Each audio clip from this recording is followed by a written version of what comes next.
Good morning student. In this video lecture we are discussing about the nomenclature of organic compound. हमने previous class में पढ़ा था nomenclature of word root के word root या carbon की chain की अब nomenclature कैसे करेंगे. अब हम इसमें पढ़ेंगे next one is the naming of alkyl group. alkyl group की कैसे naming की जाएगी. naming of अल्काइल ग्रुप की हम कैसे नेमिंग करेंगे. तो जनरली अल्काइल का फॉर्मेशन होता किसके थ्रू है. एल्केन. एल्केन से हम क्या करते हैं, एन को निकालते हैं और आई एल को जोड़ देते हैं. फॉर्मेशन किसका हो जाता है, अल्काइल का फॉर्मेशन होता है. सच एज हमने क्या लिखा, CH4. यहां से एक हाइड्रोजन निकाला तो ये क्या बन गया हमारा CH3. तो ये हमारा क्या था, एल्केन. मीथेन था. This one is our methane. और मीथेन से हमने एन निकाल दिया तो ये क्या बन गया हमारा methyl. This one is our methyl, alkyl methyl. Next अगर हम इथेन लेते हैं सच एज CH3 तो यहाँ से एक हाइड्रोजन निकालेंगे तो ये क्या बन जाएगा CH3CH2. ये हमारा इथेन था. इथेन में से हमने एन निकाल दिया तो ये क्या बन जाएगा, this one will form ethyl. Formation किसका हो जाएगा, इथाइल का. एल्केन का जनरल फॉर्मूला होता क्या है, हमने प्रीवियस क्लास में पढ़ रखा है, दैट इज CnH2n+2. ठीक. हाइड्रोजन कितना कम हो रहा है, एक हाइड्रोजन कम हो रहा है तो एल्काइल का जनरल फॉर्मूला क्या हो जाएगा, दैट इज CnH2n+1. एक हाइड्रोजन क्या होता है, एल्केन से अल्काइल में एक हाइड्रोजन कम होता है. अब कुछ अल्काइल जो है इंपॉर्टेंट होते हैं जिसका कि हम कॉमन नॉमेनक्लेचर में यूज करते हैं, उसको देखा जाएगा.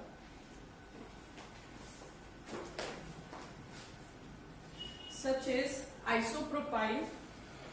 इसको याद रखिएगा जब भी हमारा ये है अल्काइल और ये हमने CH3 एक कार्बन से दो अल्काइल ग्रुप अटैच्ड हो और ये ब्रांच चेन में अटैच्ड होती है तो इसको हम क्या कहते हैं, आइसोप्रोपाइल कहा जाएगा. This is called isopropyl.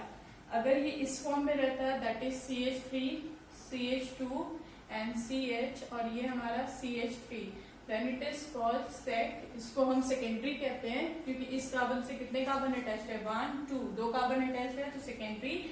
Total कितने कार्बन है, 1 2 3. तो नो 1 2 3 4 कार्बन है ना, तो इसको secondary butyl. This is known as secondary butyl कहेंगे. और आइसोब्यूटाइल लिख लेते हैं that is CH3 CH and CH3 again CH3. ये चेन से अटैच होगा. अब इसको आइसो कहते हैं क्योंकि ये कार्बन पे तीनों कॉर्नर्स पे क्या है, सेम ग्रुप अटैच्ड है तो this is called iso. Total carbon कितना है, 1 2 3 4 है तो इसको हम क्या कहते हैं, आइसो ब्यूटाइल कहा जाता है. नाउ टर्शियरी ब्यूटाइल बना लेते हैं. इस बॉन्ड को यहाँ से बनाइए, दिस CH2 यहाँ से. अब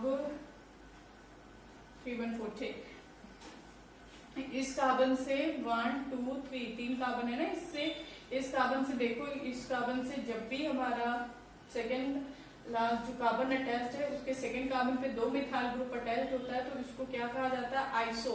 देखो ये वाला आइसो, देखिए ये सिंपल आइसो सिमिलर किसके, इस आइसो ग्रुप से ये सिमिलर है लेकिन यहाँ पे कार्बन 4 है तो इसको हम क्या कहेंगे, ब्यूटाइल कहा जाएगा.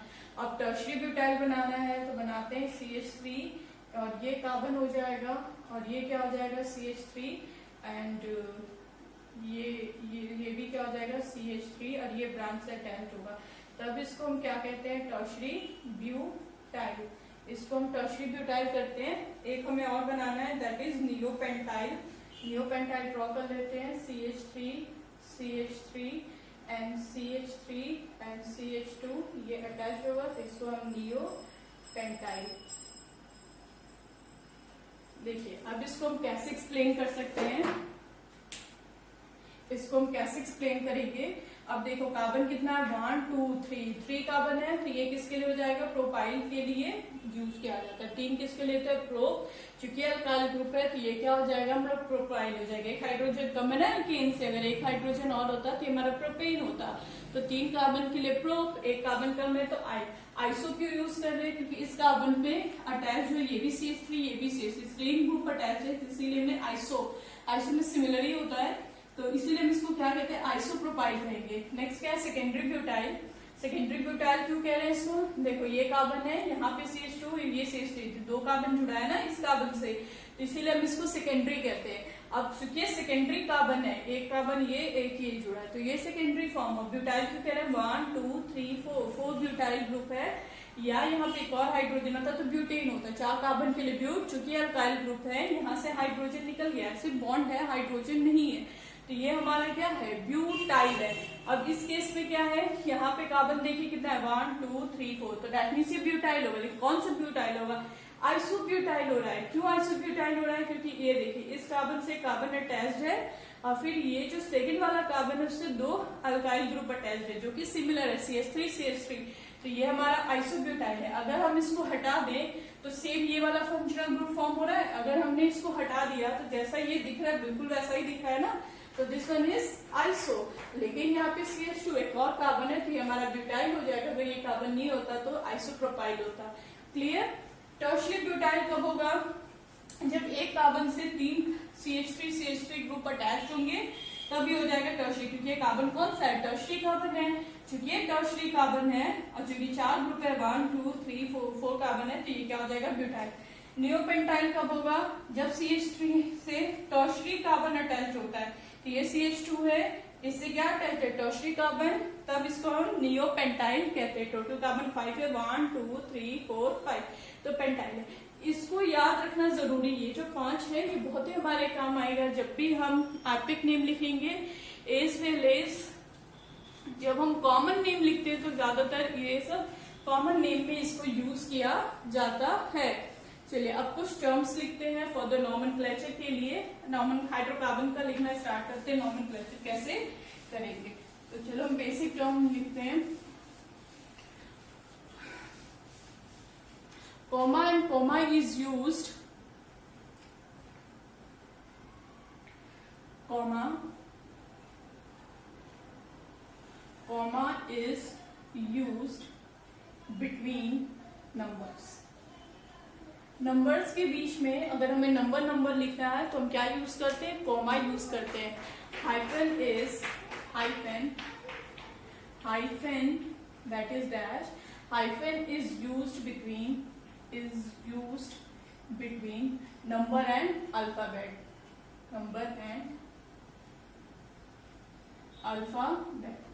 अल्फाबेट और नंबर के बीच में क्या यूज किया जाता है, हाइफन यूज किया जाता है।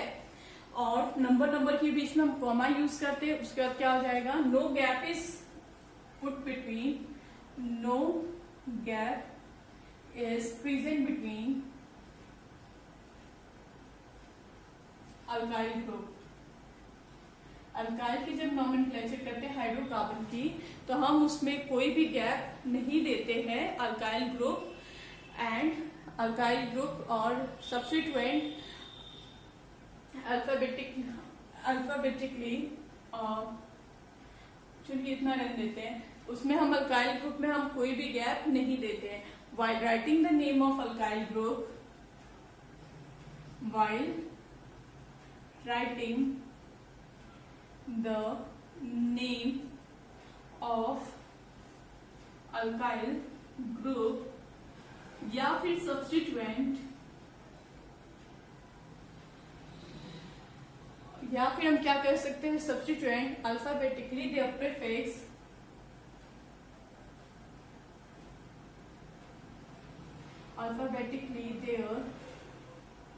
Prefix, is not considered।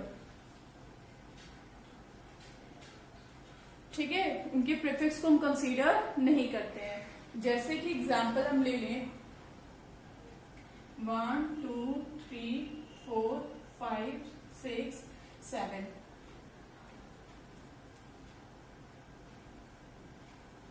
CH3 CH2 CH3 and यहाँ पे हमने CH3 लेना, बैलेंस कर लो हाइड्रोजन से CH, ये हो गया CH2 CH2 CH2, ये हो गया CH3। ये हमें गिवन है, इसका हमें नेम लिखना है। तो कैसे नेम लिखेंगे? Substituent must be at the lowest position, substituent क्या आनी चाहिए? लोवेस्ट पोजीशन पर आनी चाहिए। तो ये भी पॉइंट लिख लो, सब्स्टिट्यूएंट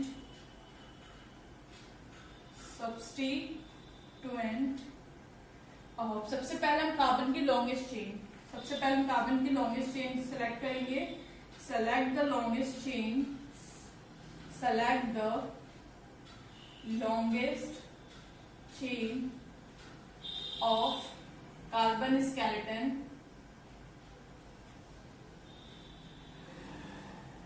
कार्बन स्केलेटन की लॉन्गेस्ट चेन। उसके बाद substituent must be at the lowest position, lowest position or lowest numbering, lowest position or lowest numbering। सबसे पहले कार्बन की लॉन्गेस्ट चेन सेलेक्ट करते हैं। चलिए सेलेक्ट करते हैं, काउंट करते हैं। काउंटिंग हमेशा फ्रॉम टर्मिनल टू टर्मिनल होगा, टर्मिनल टू टर्मिनल, एक टर्मिनल से हम दूसरे टर्मिनल तक काउंट करेंगे, यानी कि बीच में कहीं से भी स्टार्ट कर दे, कहीं पे भी ले जाके फिनिश कर दे, कभी ऐसा नहीं करेंगे। चलिए इस टर्मिनल से स्टार्ट करते हैं, 1 2 3 4 5 6 7, 7 हमको मिला। इधर से स्टार्ट करते हैं, 1 2 3 4 5 6 7, 7 हमको मिल रहा है। दूसरी तरह से 1 2 3 4 5 6 7, 1 2 3 4 5 6, 6 हुआ। 1 2 3 4 5 6, 6 हो रहा है। 1 2 3 4 5 6 7, 7 हो रहा है। चलिए तो ये तो अब हमारा 7 हो गया, इसमें कोई डाउट नहीं है कि लॉन्गेस्ट जो चेन है 7 है, या इस फॉर्म में लिखे चाहे इसको इस पे ले जाए, बात वही पड़ेगी हमें। अब चलिए लोवेस्ट पोजीशन देखते हैं। तो ये 1 हो गया, ये 2, ये 3, ये 4, ये 5, ये 6 1 7। अगर हम इधर से काउंट कर रहे हैं 1 2 3 4 5 6 7, तो अब इधर से जब हमने काउंट किया तो सब्स्टिट्यूएंट कहाँ है? 2 पर आया और 4 पर। जब इधर से काउंट कर रहे हैं तो सब्स्टिट्यूएंट किस पर आ रहा है? 4 पर एंड 6 पे। तो इधर से काउंट करने पे हमारा सब्स्टिट्यूएंट किधर आ रहा है? 4 एंड 6 पे लोकेंट, और इधर 2 एंड 4 पे। तो लोवेस्ट नंबर कौन सा है? लोवेस्ट पोजीशन कौन सा है? 2 एंड 4, यानी ये वाला काउंटिंग हमारी सही है, ये काउंटिंग क्या है? हमारी गलत है। तो इस काउंटिंग को हम क्या करेंगे? गलत है तो इसको हटा देते हैं, क्योंकि अभी लोवेस्ट पोजीशन पे नहीं है, तो वो काउंटिंग हमारी सही है। ठीक, अब देखिए 2 पे क्या है हमारा? This one is a methyl group. ये CH3 क्या है हमारा? मिथाइल है। और ये कौन सा ग्रुप है? इथाइल है। CH2 CH3 that is 2 carbon है, तो ये क्या हो जाएगा हमारा? इथाइल होगा। ये भी क्या होगा? इथाइल होगा। तो दोनों ही क्या है हमारा? इथाइल है। इथाइल कितना है? 2 है। दैट मीन्स ये क्या होगा? डाई हो जाएगा। This one will be di ethyl. तो क्या क्या पोजीशन ये लिखना जरूरी है ना। अब देखो ये E है और ये M है, दोनों में से पहले कौन आता है? E आता है ना। तो हम पहले किसको लिखेंगे? इथाइल वाले को लिखेंगे। तो यहाँ पे हम क्या लिखेंगे? 4। अब दूसरा नंबर लिखना है, तो 2 नंबर के बीच में हम क्या यूज करेंगे? That is comma. Comma use करेंगे ना, ब्रैकेट में आप कॉमा बना लो। 2 नंबर है तो कॉमा यूज करेंगे। अब अल्फाबेट लिखना है तो क्या लगाएंगे? हाइफन डैश लगाया जाएगा। 2 है तो 2 के लिए क्या यूज करेंगे? डाई। क्या है हमारा? इथाइल। ठीक है, 4 पोजीशन पे क्या है? एक 4 पे इथाइल है, दूसरे पे भी क्या? 4 पे इथाइल है। तो हम क्या लिखेंगे? 4 डाई इथाइल। अब हमें अगेन मिथाइल लिखना है, तो मिथाइल की पोजीशन हमको बतानी होगी। तो हम मिथाइल की पोजीशन बताएंगे ना। अब हमें मिथाइल लिखना है, तो मिथाइल की पोजीशन क्या है? 2 है, तो नंबर और अल्फाबेट के बीच में डैश। फिर अगेन हमें मिथाइल लिखना है, तो हम क्या लगाएंगे? डैश इनपुट करेंगे, और ये क्या हो जाएगा हमारा? मीथाइल। सब्स्टिट्यूएंट हो गया, साइक्लिक है नहीं, वर्ड रूट। वर्ड रूट कितने कार्बन का है? 7। तो क्या हो जाएगा? हेप्ट। और सफिक्स क्या हो जाएगा? प्राइमरी सफिक्स 8, तो हेप्टेन। इसका नेम क्या हो जाएगा? 4 di ethyl two methyl heptane हो जाएगा। तो this di is not considered, इस डाई को हम कंसीडर नहीं करें। This di is not considered, इसको कंसीडर्ड नहीं किया जाता है। अल्फाबेटिकली हम इसको लेते हैं, E comes before M। E क्या होता है, M से पहले आता है, इसीलिए पहले हमने इथाइल का नाम लिखा है, ना कि हमने मिथाइल का नाम लिखा है, क्योंकि ये हम डाई को ये वाला अल्फाबेट कंसीडर नहीं करते। जो डाई ट्राई लिखेंगे उसको कंसीडर नहीं